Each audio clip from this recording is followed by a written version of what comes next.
Y'all, we're losing. We are losing when it comes to this whole like health as a society. Um, regardless of demographics, like we are losing in this country. And it troubles me. It's really the reason why I started this channel. It's the reason why I've been in health and fitness in general, because of the fact that when you look at our society and you look at health broadly, you look at how we suffer from various preventable diseases, how obesity continues to increase, diabetes continues to increase, and all the related things that they call now metabolic disorder. We're losing, y'all. We're losing. And I want to talk about in this video the 5 reasons I see that we're losing. Okay. Because the deal is a lot of it has to do with what we think about health or what we don't think about health, really. But let me not get ahead of myself. This is why we're losing. First thing is we treat our health like it's an accessory rather than like it's a priority. What do I mean by that? And let's just be honest. A lot of times we already know that we need to get right. We know that we need to, for example, the biggest thing probably is change our diets or perhaps become more active or some sort of change with our lifestyle, but we keep on putting it off. We keep putting it off. And this is huge. And this is what I believe is a big reason for that. The way that our society works, a lot of our energies are put into whatever we do as a profession, like our 9 to 5, our business or whatever, and then a lot of the other busy activities around that we busy ourselves with, many of which may even be distractions, but we're just kind of going to and fro and doing this and that and getting into this and that. And our health, all the while is just kind of back on the back burner somewhere. And so we know we need to do something about it, but we've been taught to think about our health as, like I say, an accessory. It's kind of like one of those things that I'll get to it. But don't you realize that your health is really like one of the most important things in your life? That's why I say it needs to be a priority. Because think about it. We are these beings that have these physical bodies that allow us to they're like our interface between the real us and the world. They allow us to do what we do in this world. So if this flesh is what allows us to live in this world and to do things and fulfill whatever reason we have for being here, shouldn't it be like one of the most important things as far as maintenance is concerned? We'll put a whole lot into maintaining our cars, our wardrobes, perhaps, maybe our houses, but we'll put little to nothing into the maintenance, the intentional maintenance of our bodies. And in the 21st century, it's more important than even all the generations before that, all the centuries before that. And I explain that later. So that's the first reason that we're losing, because we're treating our health like it's something that we can just come back to whenever we want to. And it's not true. Second thing is we put all of our trust in our healthcare system. Now, don't get me wrong, healthcare is important. It's definitely important, to be able to, not be blocked from having good quality healthcare. I dare not get into that, because that's not really the point of what I'm talking about here. But healthcare is important.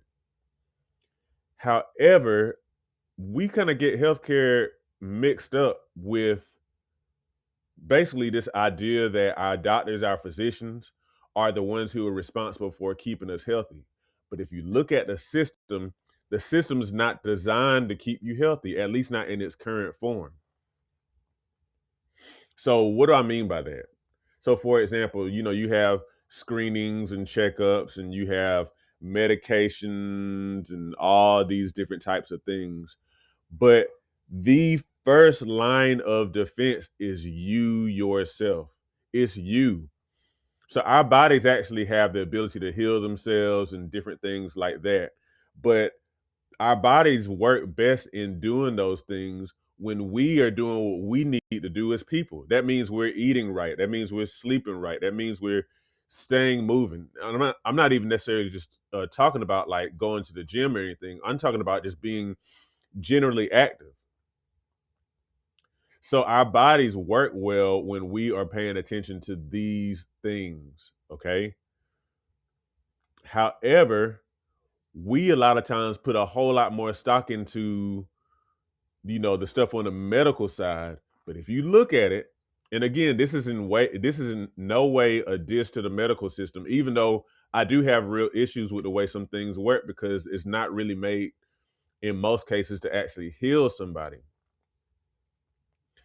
But a lot of the things that we end up going to the doctor for, especially when it pertains, in particular as it pertains to diseases caused by the lifestyle, a lot of the solutions that the medical system provides are band-aids. And of course they are, right? Because the thing is, if it's caused by lifestyle, it can't be corrected necessarily by medicine. It's like the medicine or those kind of interventions will allow someone to kind of limp along, but your body still needs whatever kind of like things from you that it needs. It still needs nutrition, it still needs movement. And so what happens is we put a whole lot of our weight, um, like a lot of our attention on just getting good health care, when in actuality, a lot of the money that we end up spending on healthcare, really a fraction of it, should have been invested on the front end in making sure that your body gets the things that it needs to function the right way. Then we wouldn't necessarily even need healthcare as much as we do. And the crazy thing about it is this country spends a whole lot on healthcare, a lot more than many countries combined, but yet we still rank among the highest in lifestyle caused diseases. So think about that. That in and of itself, if you just pay attention to that, it's like, okay, well, that shows that healthcare really isn't necessarily the solution to our ills. I mean, it helps, but a lot of times it doesn't address the root cause, so it's not really helping as much as we, you know, think that it is. A lot of stuff is just band-aids, and a lot of the solutions are more so like things that you have to do for the rest of your life that really aren't allowing you to freely live and be who you're created to be. So that's reason number two. We put all of our trust in the healthcare system when it's not really designed to heal us and make us whole. The third thing, and we gotta acknowledge this, y'all. We may not admit it, we may not realize it, but we are addicted to junk food. We are addicted to unhealthy food. Let's just call it what it is. This is why we losing, y'all. We're losing. Because what happens is this food that we tend to consume, the highly processed, what people typically call ultra processed food, it's very unhealthy. And it, for among other things, can result in rapid weight gain because the way that the food is made and whatnot, it tends to spike blood sugar, which spikes insulin, which a lot of people refer to as like the fat storage hormone or the fat gain hormone, whatever you want to call it. And so, and then we're eating this stuff all the time. So you're literally always in fat storage mode, always. And so what happens is, we a lot of us don't really realize that sugar is addictive. I think a lot more people now realize that, but sugar is addictive, and it's in a lot of these foods. These foods are very highly palatable, very salty, very sugary, and so we tend to be addicted to them. I've called junk food, and this includes the drinks too, y'all, the soft drinks, the fruit punch, all these kind of things. I've called these foods like acceptable addictions because you're not gonna have like a warning label that says if you eat a lot of this, it's gonna cause obesity, it's gonna cause high blood pressure or diabetes or anything like that. You're not gonna have warning labels. So these are acceptable addictions that probably um destroy a lot more lives than, unacceptable addictions, if that makes sense. But we're addicted, y'all. And I say this, in all love and respect and all that kind of stuff. But a lot of times, if we're not reaching our health goals, it's probably because of our addiction to junk food. Period. It's probably because of that. But it's an addiction. When you feel like you can't pull away from something, when you are like, and I experienced this for sure. But when you feel like you can't do without a certain food that really has little to no nutritional benefit, some sort of packaged junk, you're most likely addicted to it. Period. And the first part of like being able to overcome it is acknowledging it for what it is, right? Because a lot of times people don't acknowledge that they are addicted to junk food, and so then they're never able to solve the problem. And so then this goes back into what I previously said, where we rely so much on the healthcare system. Um, we so what happens is these foods make us unhealthy, and it pushes us into the medical system. Okay, and so and that's not the medical stuff is not going to solve your addiction issues. Okay, and I mean, these days we have like the GLP-1s and a lot of these weight loss drugs that are being very, very much promoted now. Like, and even maybe costs lowered and stuff like that. But these are not solutions. These are not solutions. You know. But anyway, I digress. So that's reason number three. We're addicted to unhealthy food, and we either don't realize it or we realize it, but we're not dealing with it. The fourth reason that we're losing is that we've forgotten what real food is. We have forgotten what real food is. If if if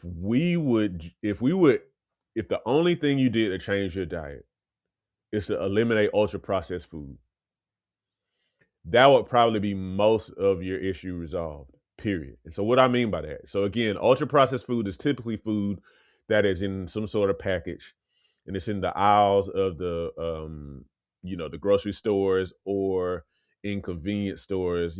Chips, packaged pastries, candy bars, drinks, all of this kind of stuff. These are our ultra processed foods. And so these are a lot of the reason why we have a lot of disease that we have. But if you only got like if you made all your food from scratch, from stuff that you could get like, produce section, meat section. I don't do a whole lot of dairy, but maybe certain dairy like yogurt, dairy section, eggs, stuff like that. If you made all your stuff from scratch or you got all your stuff from those particular areas, um, that would be most of your issues resolved. If you just drank water, most of your issues with weight, with lifestyle disease like heart disease and you know, obesity and whatnot, most of those issues would be resolved just by eating real food. So think about this. I was talking to my wife a couple of days ago, and I was talking about how so my maternal grandparents lived both into their 90s, and they kind of had some health issues whenever they were getting older. But at the same time, though, it's like one thing I considered with them is so they were born in 1916 and 1920. And one thing I really thought about was the fact that back in those days, processed food was way, way less of a thing. Not only that, but it was whatever was out there, if there was any candy and stuff like that, was something I was only occasionally eating. Now, your younger years, when your body is growing, these are the years that your body really needs nutrition the most because you're forming this body that'll eventually be an adult body. Something Another thing that we don't realize that we don't start our kids off well because we feed them all this junk food because we think of it as kids food. But my grandparents had an advantage of having very like real food, like whole food in their foundational years. Something that a lot of people don't get these days. And so we had to think about that. And even with that, even though over time, my grandma did kind of use, like some different kind of processed stuff. with her cooking here and there. She cooked with largely real ingredients. Like, for example, making something like macaroni and cheese, with real cheese, or instead of getting some sort of packaged gravy mix, like you make your own gravy from scratch. I'm not saying that heavy gravies and macaroni and cheese and stuff like that are things you should eat all the time, but it makes a difference when you make those foods with real stuff, if you catch what I'm saying. So a lot of us we've kind of like fallen for these different kind of shortcuts where the foods that we eat are no longer really real. They're not, because we don't really cook from scratch, or we eat a lot of fast food that's not, that's highly processed. And so we just eat to be satiated. We don't eat with any consideration for health, which we really should be, especially now because of all this processed food around us. So that's the fourth reason that we're losing. It's just that we've forgotten what real food is. And the fifth reason that I want to talk about in this video that we're losing is that we become inactive as adults. Now, typically, once you get to about college age, definitely after college, so anywhere from about 18 to 22, 23-ish or so, we become largely inactive.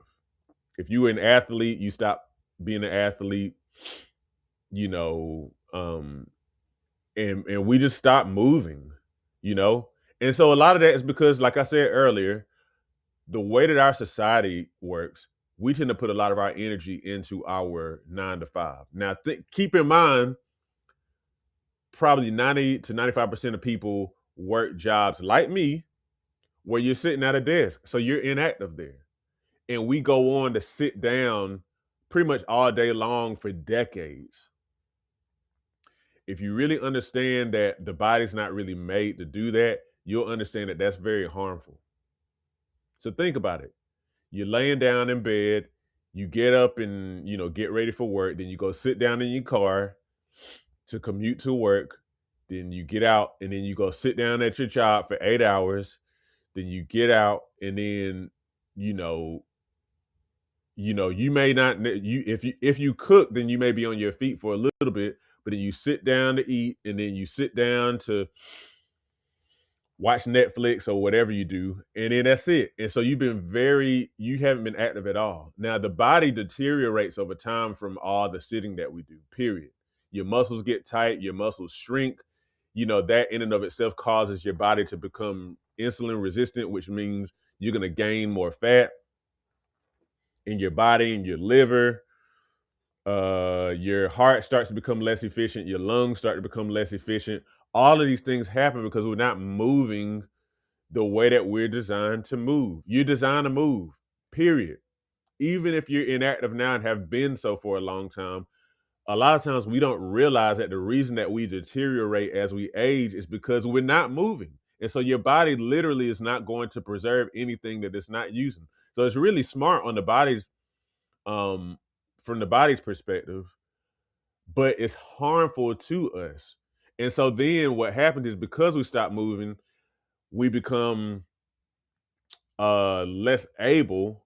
And then because we become less able, we move less. So it's kind of like this unhealthy cycle that feeds on itself. Okay. You are designed to move. Don't forget that. You're made to move, and you're actually made to move a lot.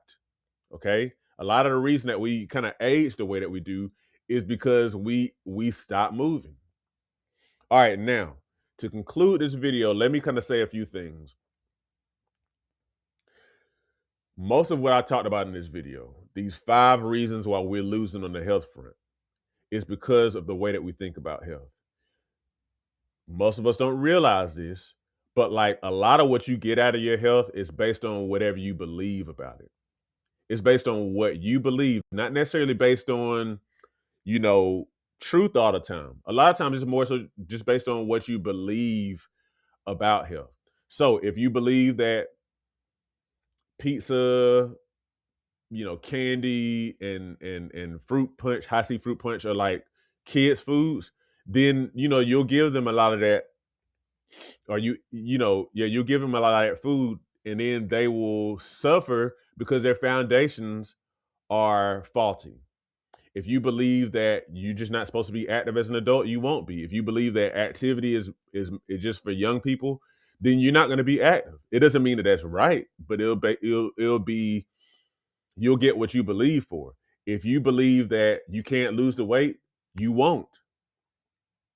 If you believe that becoming old means to become, or getting older means you become less able and eventually decrepit, then that's what you'll get. So it's not even based on what's true, it's based on what you actually believe. So understand that. That's why when you look around, sometimes you see like these occasional really, really fit people in their 50s, 60s, 70s, 80s. They're like these anomalies, but it's only because of what they actually believed. Okay. Um, and I say this and conclude. We may live in an unhealthy society. In America, it's a very unhealthy society, period. But it doesn't mean that you and I have to be unhealthy. Just because the American lifestyle is unhealthy, just because we have such high rates, even compared to the nations of the world, such high rates of preventable lifestyle disease, it doesn't mean that that has to happen to us. But what that does mean is that you and I have to be willing to live and act in a way that's different than everything else around us. Eating differently, moving differently, being very intentional about our health. That's what it means. And I firmly believe that we're designed to heal, and that health is something that we can have well into our older years. I believe that passionately. But if you live in a society like ours that is so saturated with unhealthy lifestyle habits, unhealthy food and whatnot, you got to be very intentional. Okay. Let's stop losing, y'all. Let's stop losing.